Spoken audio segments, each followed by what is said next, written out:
বাংলাদেশে আওয়ামী লীগ, জাতীয় পার্টি এবং 14 দলের দোসররা কোনো রাজনীতি করতে পারবে না। ডিজিএফআই আবারও জাতীয় পার্টিকে বিরোধী দল বানানোর একটি চক্রান্ত করছে।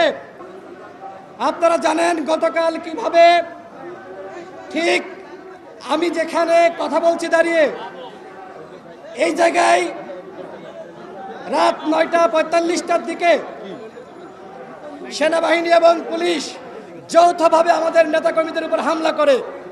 সেই হামলায় আমাদের অসংখ্য নেতাকর্মী আহত হয়েছে।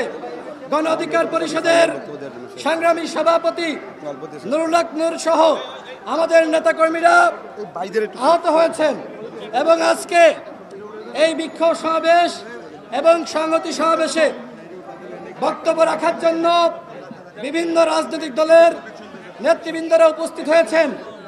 আজকে আমি নিজে ঢাকা মেডিকেলে গিয়েছিলাম, ডাক্তারদের সাথে কথা বলেছি। তারা বলেছেন নুরুল হক নূর সংখ্যামুক্ত নন। নুরুল হক নূর এখনো পর্যন্ত আইসিইউতে ভর্তি আছেন, তিনি কথা বলতে পারছেন না, তার নাক ফেটে গিয়েছে, তার চোখে আঘাত লেগেছে, তাকে সেনাবাহিনীর যে বুট জুতা সেই বুট জুতা দিয়ে এখানে পারানো হয়েছে। আপনারা সাংবাদিক ভাইরা ইতিমধ্যে ভিডিও দেখেছেন। আমাদের কি অন্যায়! আমরা 2018 সাল থেকে এখনো পর্যন্ত সংগ্রাম চালিয়ে যাচ্ছি। আমরা বারবার বলছি রাষ্ট্র সংস্কার করতে হবে, গণহত্যার বিচার করতে হবে এবং একই সাথে আমরা এই দাবিও করছি বাংলাদেশে আওয়ামী লীগ, জাতীয় পার্টি এবং 14 দলের দোসররা কোনো রাজনীতি করতে পারবে না। আমরা এর আগে আওয়ামী লীগ নিষিদ্ধের দাবিতে কর্মসূচি পালন করেছি।